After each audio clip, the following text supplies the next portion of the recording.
আসসালামু আলাইকুম। Farzana's new recipe চ্যানেলে সবাইকে স্বাগতম। আজকে শেয়ার করব নরম তুলতুলে ফুলকো চিতই পিঠার রেসিপি। নো ফেল চিতই পিঠার এই রেসিপিটি এভাবে একবার বানিয়ে দেখুন। একবার বানালে বারবার বানাবেন। রোজ রোজ একইভাবে চিতই পিঠা না বানিয়ে এভাবে একবার হলো বাসায় ট্রাই করে দেখুন। এভাবে যদি আপনারা ফুলকো ফুলকো চিতই পিঠার এই রেসিপিটি আপনারা তৈরি করেন তাহলে আপনাদের পিঠাগুলো হবে এমনই অনেক বেশি নরম তুলতুলে আর অনেক বেশি ফুলকো।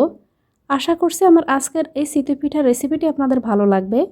পিঠার এই রেসিপিটি তৈরি করার জন্য এখানে আমি সেদ্ধ চালের গুঁড়া নিয়েছি। আপনারা চাইলে এখানে ভেজা আতপ চালের গুঁড়াটাও ব্যবহার করতে পারেন। এবার এখানে আমি দিয়ে দিচ্ছি স্বাদ মতো লবণ। এবার দিয়ে দিব 2 টেবিল চামচ পরিমাণ চিনি। এখানে আমি যতটা পরিমাণ চালের গুঁড়া নিয়েছি সেই অনুযায়ী এখানে সামান্য একটু মিষ্টির ব্যালেন্সের জন্য 2 টেবিল চামচ পরিমাণ চিনি অ্যাড করলাম। তার সঙ্গে এখানে দিয়ে দিব হালকা কুসুম গরম দুধ। তো দুধটাকে এখানে আমি ধাপে ধাপে দিয়ে মিশিয়ে নিব। আপনারা চাইলে এখানে হালকা কুসুম গরম পানিও ব্যবহার করতে পারেন। তবে চিতই পিঠার এই রেসিপিটি তৈরি করার সময় যদি আপনারা এখানে দুধটা ব্যবহার করেন এতে করে পিঠার টেস্টটা অনেক বেশি ভালো আসবে। তো আবারও এখানে আমি কিছুটা দুধ দিয়ে দিলাম, দিয়ে আবারও এগুলোকে খুব ভালোভাবে মিশিয়ে নিব। একেবারে স্মুথ করে এখানে মিশ্রণটাকে তৈরি করে নিতে হবে যেন কোনো লাম্পস না থাকে। তো এখানে ব্যাটারটা কিন্তু অনেকটাই ঘন হয়ে গিয়েছে, তাই এখানে আমি অ্যাড করছি আরও কিছুটা পরিমাণ দুধ, দিয়ে আবারও এগুলোকে মিশিয়ে নিব। মনে রাখবেন এই ব্যাটারটাকে যতটা স্মুথ করে আর এখানে মসৃণ করে আপনারা তৈরি করতে পারবেন পিঠাগুলো ততটাই কিন্তু নরম তুলতুলে আর ফুলকো হবে। তো এগুলোকে আমি মিশিয়ে নিয়েছি। এবার এগুলোকে ঢাকনা দিয়ে ঢেকে আমি 2 ঘন্টার জন্য রেখে দিব। হাতে যদি সময় বেশি থাকে তাহলে আপনারা এর চাইতেও বেশি সময় রাখতে পারেন, আবার চাইলে 1 ঘন্টার জন্য আপনারা রাখতে পারেন। পিঠার এই মিশ্রণটাকে এখানে আমি 2 ঘন্টার জন্য রেস্টে রেখেছিলাম। এবার ঢাকনাটা খুলে এখানে দিয়ে দিলাম 2 চা চামচ পরিমাণের মতো বেকিং পাউডার। এবার এগুলোকে মিশিয়ে নিচ্ছি। এই 2 ঘন্টা দেখতে পাচ্ছেন পিঠার এই ব্যাটারটা কিন্তু আগের থেকে অনেকটাই ঘন হয়ে গিয়েছে, তাই এবার এখানে আমি অ্যাড করছি আরও কিছুটা পরিমাণ পানি।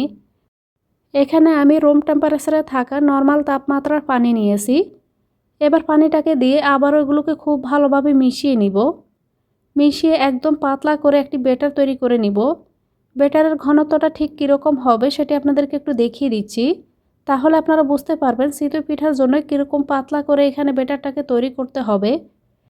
চিতই পিঠা তৈরি করার সময় ব্যাটারটাকে খুব বেশি পাতলাও করা যাবে না, আবার একেবারে ঘনও করা যাবে না। এরকম করেই কিন্তু পিঠার এই ব্যাটারটাকে তৈরি করতে হবে।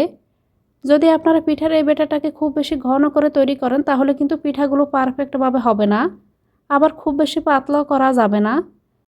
পিঠার এই মিশ্রণটাকে আমি কীরকম করে বানিয়ে নিয়েছি সেটি আপনাদেরকে দেখে বুঝে নিতে হবে। তো এখানে চিতই পিঠা বানানোর জন্য যেই কড়াইটা থাকে সেরকমই একটা কড়াই নিয়েছি। তো এই কড়াইটার মধ্যে আমি হালকা একটু তেল আর পানি গুলে তারপর আমি এখানে এগুলোকে মিশিয়ে ব্রাশ করে নিয়েছি। তো এখানে পিঠার এই মিশ্রণটাকে দেওয়ার আগে অবশ্যই কিন্তু ফ্রাই প্যানটাকে খুব ভালোভাবে গরম করে নিতে হবে। যখন গরম হয়ে যাবে তখন আমি এখানে পিঠার এই মিশ্রণটাকে প্রতিটা হোলের মধ্যে দিয়ে দিব। কিছুক্ষণ অপেক্ষা করেছি, যখন উপর থেকে এরকম বাবল বা ছিদ্রযুক্ত হবে তখন ঢাকনা দিয়ে ঢেকে কিছুক্ষণ অপেক্ষা করব। চুলার আঁচটা পুরো সময়টাতে এখানে মিডিয়াম টু লো হিটে ছিল। চুলার আঁচটা মিডিয়াম টু লো হিটে রেখে কিছুক্ষণ অপেক্ষা করার পর যখন দেখবেন উপর থেকে কালারটা চেঞ্জ হয়ে গিয়েছে তখন বুঝবেন পিঠাগুলো পারফেক্টভাবে বানিয়ে নেওয়া হয়ে গিয়েছে। তো দেখতেই পাচ্ছেন প্রতিটা পিঠা কিন্তু এখানে অনেক বেশি ফুলকো হয়েছে। চিতই পিঠার এই রেসিপিটা আপনারা এভাবে একবার শুধুমাত্র বাসায় বানিয়ে দেখুন, একেবারে নো ফেল চিতই পিঠার রেসিপি আপনারা তৈরি করতে পারবেন। এবার পিঠাগুলোকে আমি চুলা থেকে নামিয়ে নেব। এখানে পিঠাগুলো যেন খুব সহজে ফ্রাই প্যান থেকে উঠে আসে তার জন্য এখানে 1 চা চামচ তেলের সঙ্গে 2 টেবিল চামচ পরিমাণের মতো পানি মিশিয়ে আমি টিস্যু পেপার দিয়ে মুছে নিয়েছি। এতে করে পিঠাগুলো খুব সহজে উঠে আসবে।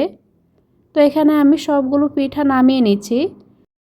আপনাদের হাতের কাছে যদি এরকম আপ্পাম প্যান বা চিতই পিঠা বানানোর এরকম পাতিল না থাকে সেই ক্ষেত্রে আপনারা বাসায় থাকা সাধারণ গোল কড়াইয়ের মতো পিঠার এই ব্যাটারটিকে বানিয়ে পিঠাগুলোকে বানিয়ে নিতে পারেন।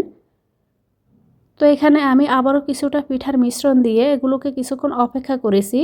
যখন উপর থেকে এরকম বুদবুদ বা এরকম ছিদ্রযুক্ত হবে তখন ঢাকনা দিয়ে ঢেকে দিয়েছি। সেম ওয়েতে চুলার আঁচটা আমি মিডিয়াম টু লো হিটে রেখেছি।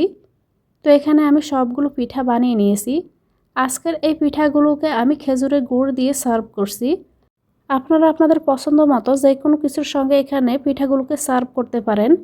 পিঠার এই রেসিপিটি আপনাদের কাছে কেমন লেগেছে কমেন্ট করে জানাতে ভুলবেন না। রেসিপিটি ভালো লাগলে লাইক, কমেন্ট, শেয়ার আর চ্যানেলটি সাবস্ক্রাইব করে সঙ্গেই থাকবেন।